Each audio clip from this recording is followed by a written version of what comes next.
Maulaya salli wa sallim daiman abada ala habibika khairil khalqi kullihim. Bismillahirrahmanirrahim. Assalamualaikum warahmatullahi wabarakatuh. Ada kekeliruan berpikir nanti kalau anak saya sudah hafal Quran, anak-anak SDIT ini sudah hafal Quran mau apa? Karena bayangan dia kalau sudah hafal Quran jadi ustadz. Gak maulah anak kami jadi ustadz, nanti macam Ustadz Somad, ceramah sana ceramah sini. Gak maulah kami anak kami jadi imam, paling-paling jadi imam tarawih. Tolong mindset kita dibetulkan, main otak, setting. Karena banyak juga orang ini main otak setan. Mindset otak setan. Jadi hafal Quran itu bukan tujuan, hafal Quran itu sarana. Tujuannya rumah sakit Budi Kemuliaan, sarananya naik ojek, naik Grab, naik mobil, naik sepeda. Ini ngapal Quran ini sarananya, tujuannya supaya dia menjadi hamba Allah, jangan jadi hamba harta, hamba kuasa, hamba wanita. Kalau sudah dia hafal Quran SDIT, habis itu kita tidak paksa dia mau jadi apa, terserah. Anak saya tak saya paksa jadi ustaz, terserah mau jadi apa dia. Bakat dia kemana? Jadi kalau nampak dari kecil udah megang-megang jarum suntik, memang ke fakultas kedokteran lah itu. Dua kemungkinan, kalau tidak pecandu narkoba. Nauzubillah. Jadi pendidikan Islam pertama dimasukkan ke kepalanya itu Quran, habis itu hadis Nabi, habis itu barulah akhlakul karimah. Itu mesti dibetulkan. Jangan nanti berpikir nanti habis hafal Quran jadi apa? Ya tetap jadi profesi dia. Kalau dia jadi pengacara, dia jadi pengacara yang hafal Quran. Kalau dia jadi tentara, dia jadi tentara penghafal Quran. Kalau dia jadi polisi penghafal Quran. Betul kepalanya. Tak dimakannya, tak dizoliminya orang lain. Itu tujuannya. Insya Allah 10-20 tahun akan datang, generasi kita adalah generasi yang Qurani. Dan kita punya kontribusi di situ dengan SDIT ID. Bagaimana hukumnya kegiatan ilmiah dokter disponsori pabrik obat? Pabrik obat menyediakan duit 100 juta, dibuat acara ilmiah, seminar, lokakarya segala macam, atau acara agama yang menyelenggarakan dokter. Di mana letak haramnya? Mungkin akan terjadi kolusi, nepotisme, kecurangan, penilaian tidak lagi normal. Dikhawatirkan terjerumus dalam gratifikasi. Makanya suatu ketika sahabat Nabi mengutip zakat dari Yaman. Ketika barang-barang zakat dibawa, kambing, onta, lembu, ini kambing untuk zakat, ini kambing saya. Kata Nabi, kok ada kambing zakat, ada kambing saya? Kok dapat kambing dari mana? Hadiah. Kata Nabi, seandainya kau duduk di rumah emakmu, di rumah bapakmu, mungkinkah ada orang ngasih kambing? Tak ada.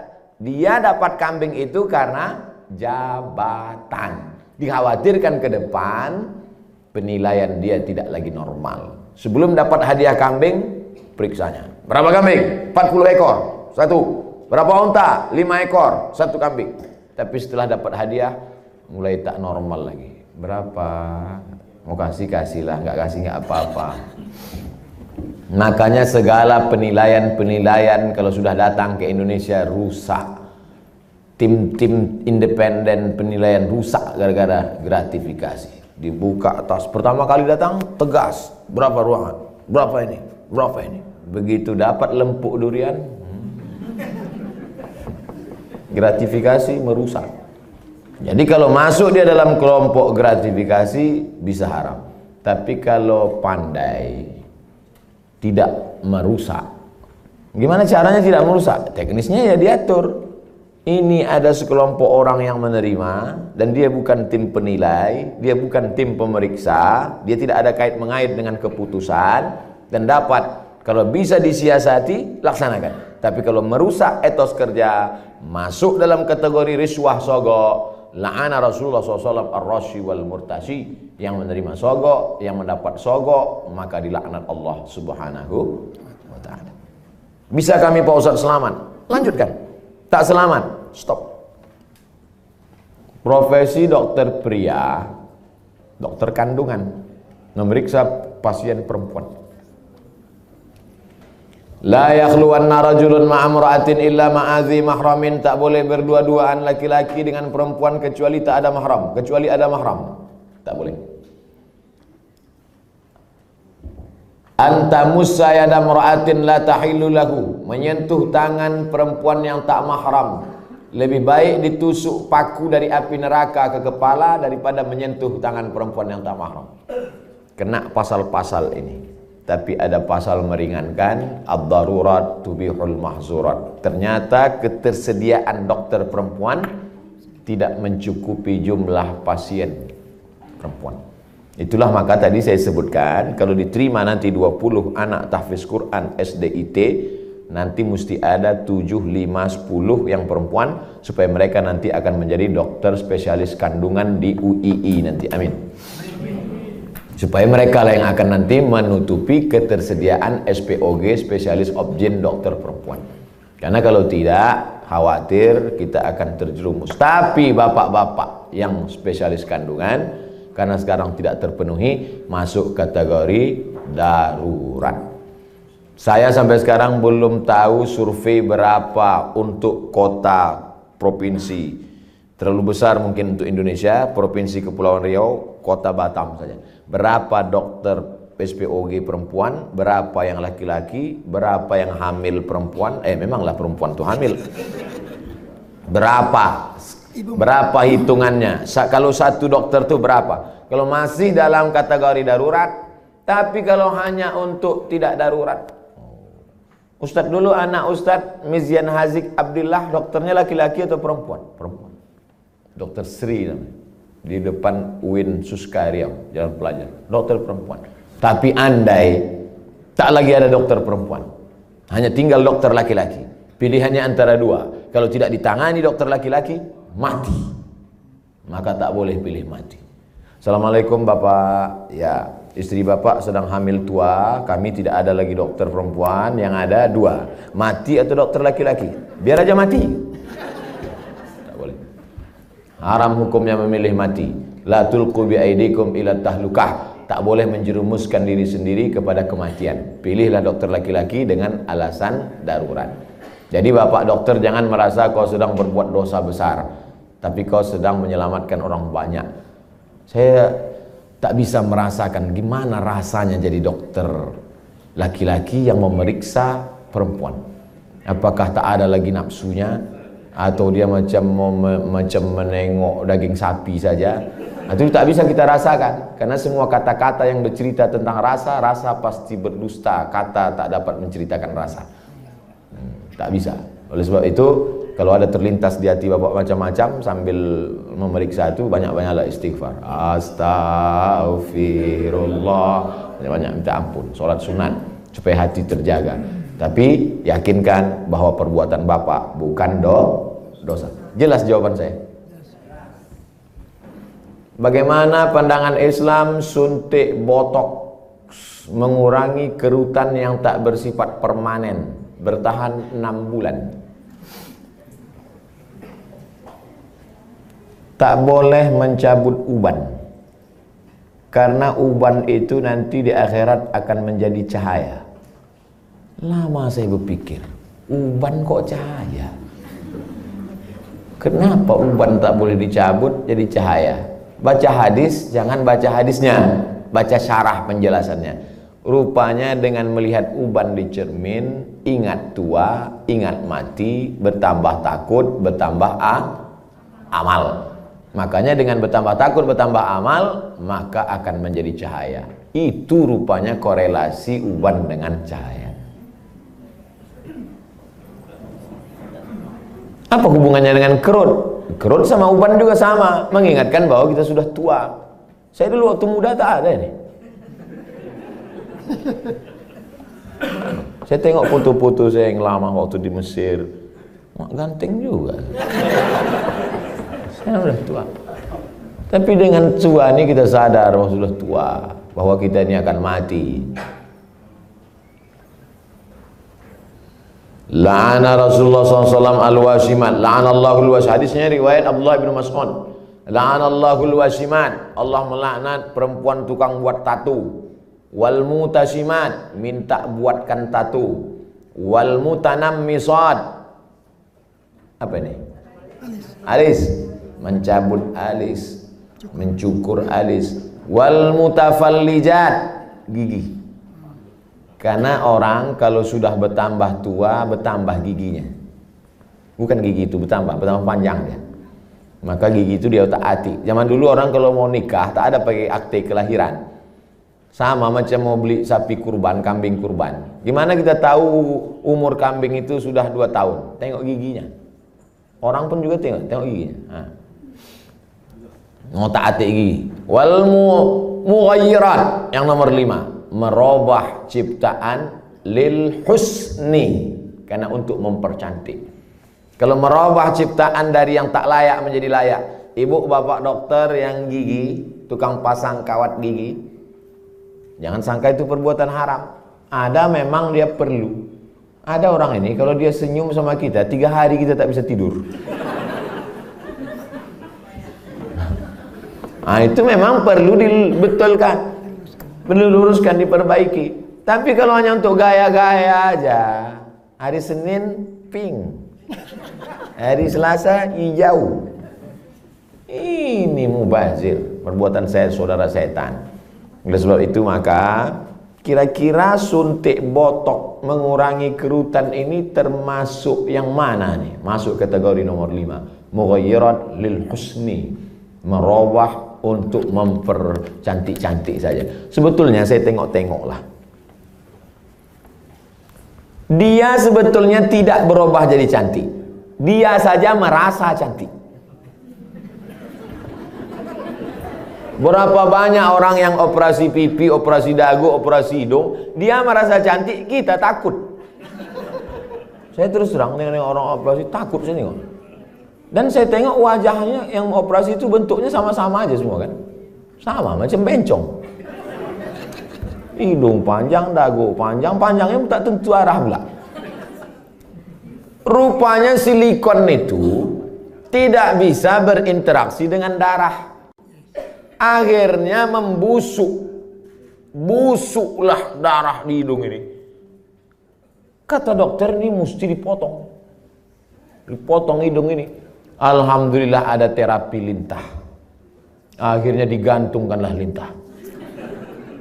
Digantungkanlah lintah di sini. Untuk menyedot nanah tadi. Biasanya kalau kulit kita digantungkan lintah, itu 1 hari lintah itu bisa tahan nyaman. Tapi pas ditempelkan ke hidung, asal tempel jatuh. Asal tempel jatuh, kata lintah. Lintah pun tak mau. Terapi lintah. Bayangkan itu lintah. Yang mau lintah darat aja yang mau. Saking kan busuknya hidung yang gara-gara silikon tadi. Wala udhillannahum, aku sesatkan mereka, kata setan. Setelah sesat, wala umanniyannahum, aku buat mereka berhalusinasi, berimajinasi. Apa kata setan? Kau cantik, kau cantik, kau cantik, kau cantik, kau cantik, kau cantik, kau cantik. Dia saja merasa cantik. Orang merasa ngeri. Hai yang asik dibuat setan operasi, sesungguhnya kau saja yang merasa cantik, sesungguhnya orang merasa ngeri. Tapi orang nggak jujur. Gimana Jeng? Aku kelihatan cantik nggak? Wow, amazing. Padahal dalam hatinya macam hantu aku tengok.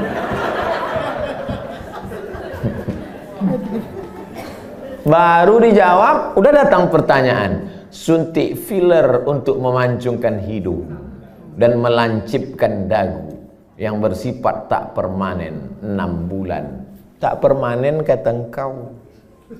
Siapa yakin malaikat maut tak datang dalam 6 bulan? Begitu lancip, cip, mati. Permanen kau.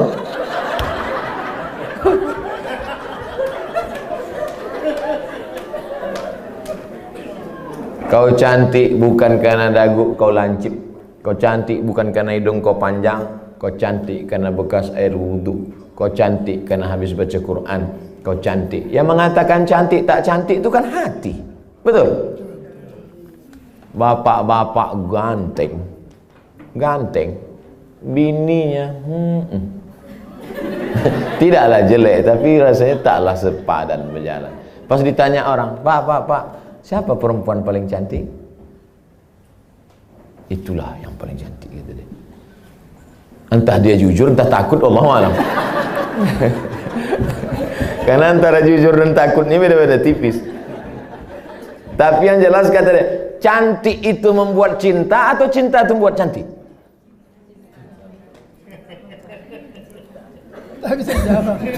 Gara-gara cinta itulah orang menjadi cantik. Karena kalau cantik itu relatif. Gara-gara cinta itulah orang menjadi cantik. Dan cinta itu letaknya di hati. Kalau sudah ibu sentuh hati bapak itu, tak perlu dagu ibu lancip. Macam dagu kambing pun cantik ibu tengok. Kalau dipeturutkan ini, oh makin tua makin berkerut, tambah lagi. Makin tua makin turun. Dia bertahan paling cuma 2 bulan, 6 bulan tahan. Habis itu hidung turun, dagu turun. Tinggal mencari sapu lidi aja lagi. Nenek sihir.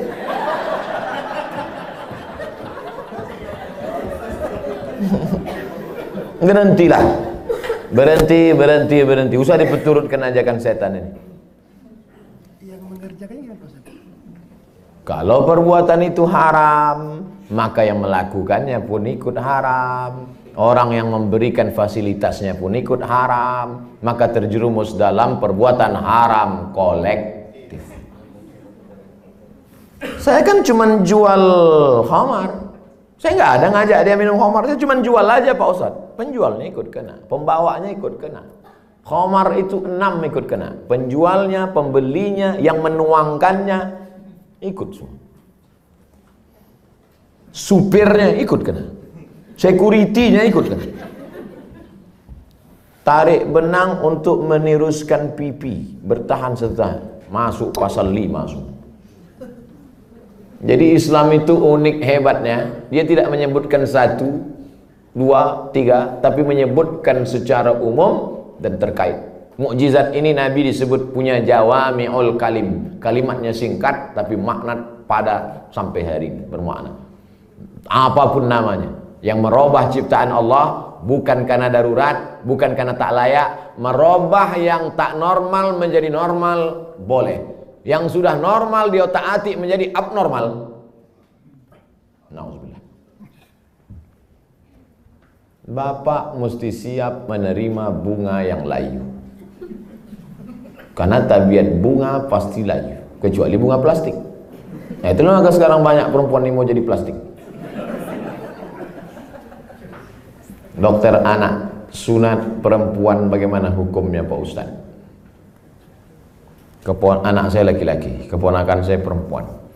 Kata saya kepada adik saya, kau cari, kalau tak mau dokter di rumah sakit itu menyunat keponakan saya, cari bidan kampung yang mau menyunat. Karena saya berpegang pada mazhab Syafi'i.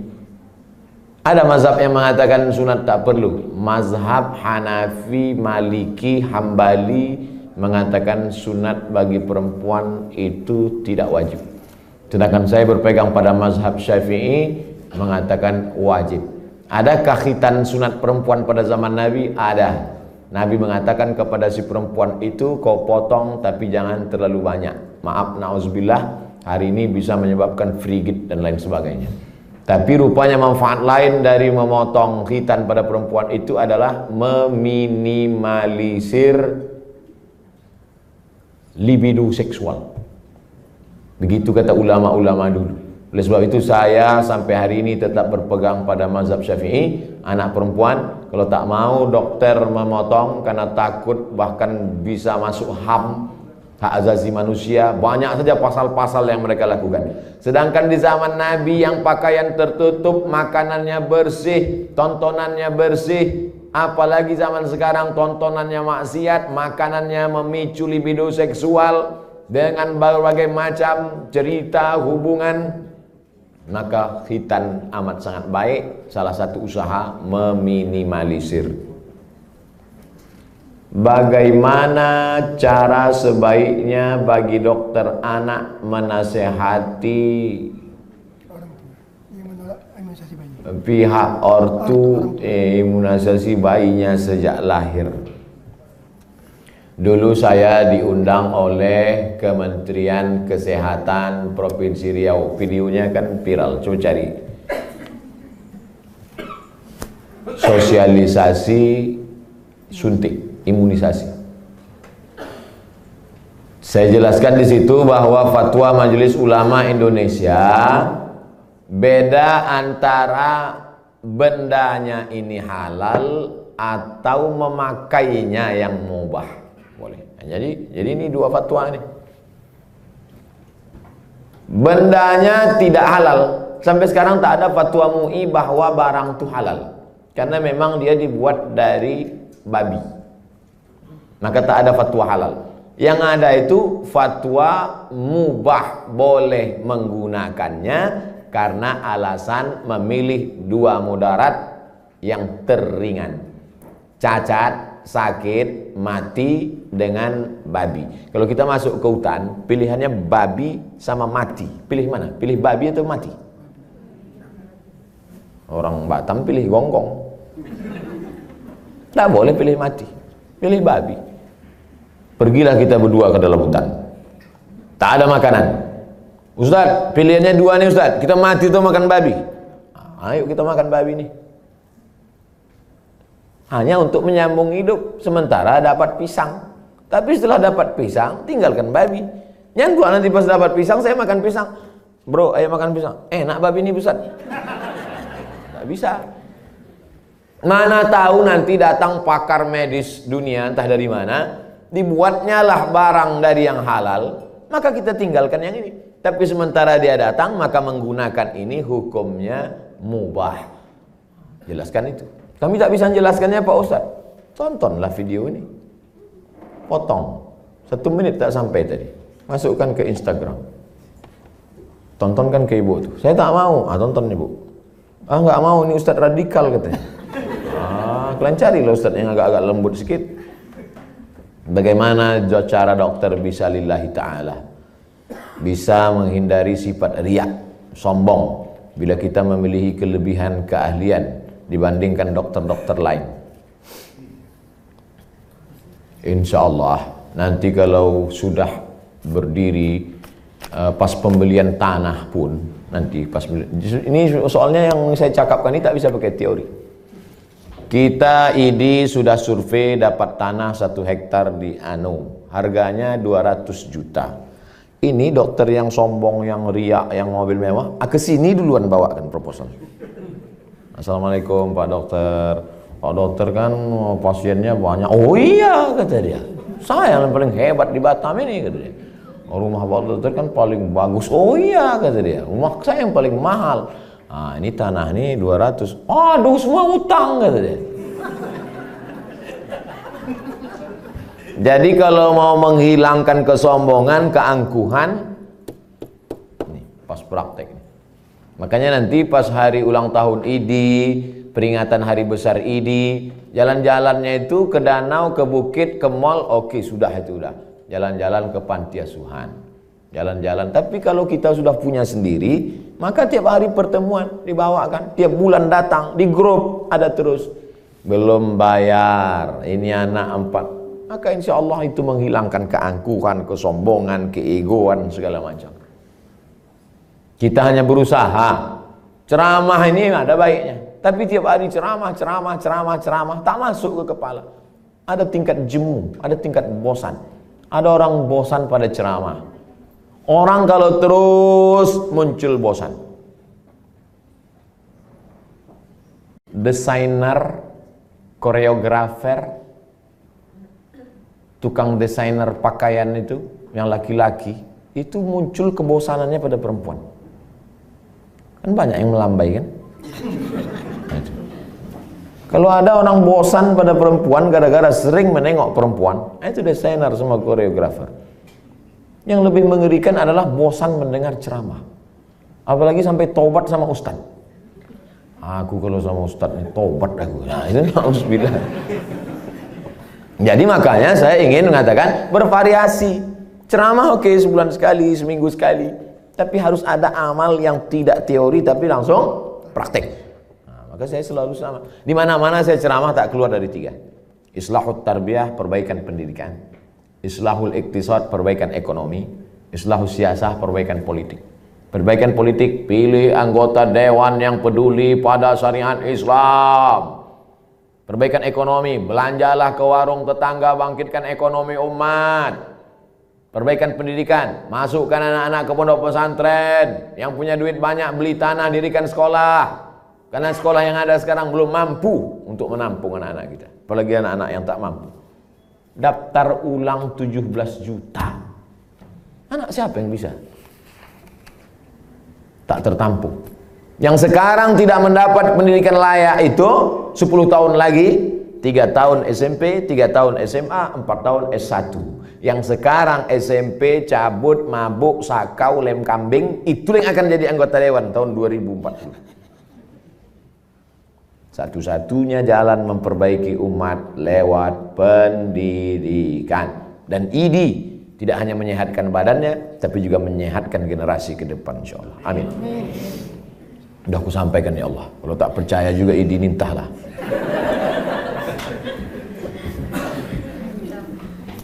Dah habis pertanyaan.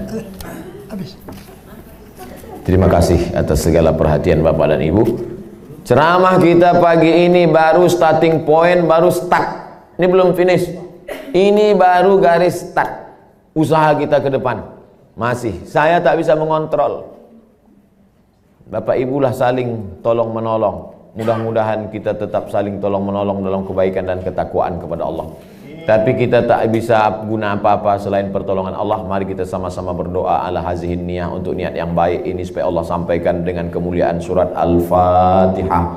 A'udzubillahi minasyaitonir rajim. Bismillahirrahmanirrahim. Alhamdulillahi rabbil alamin. Ar-Rahmanir Rahim. Maliki yaumiddin. Iyyaka na'budu wa iyyaka nasta'in. Ihdinas siratal mustaqim, siratal ladzina an'amta 'alaihim ghairil maghdubi 'alaihim waladdallin. Amin. Allahumma shalli ala sayyidina Muhammad wa ala ali sayyidina Muhammad. Allahumma inna nas'aluka bi sirril Fatihah wa bi sirri nabiyyika Muhammad sallallahu alaihi wasallam at-tuballigh maqasidana. Dengan kemuliaan selawat dan kemuliaan surat Al-Fatihah, sampaikan niat baik kami ya Allah. Wa taqdi hajatina, tunaikan hajat-hajat kami, hajat dunia, hajat akhirat ya Allah.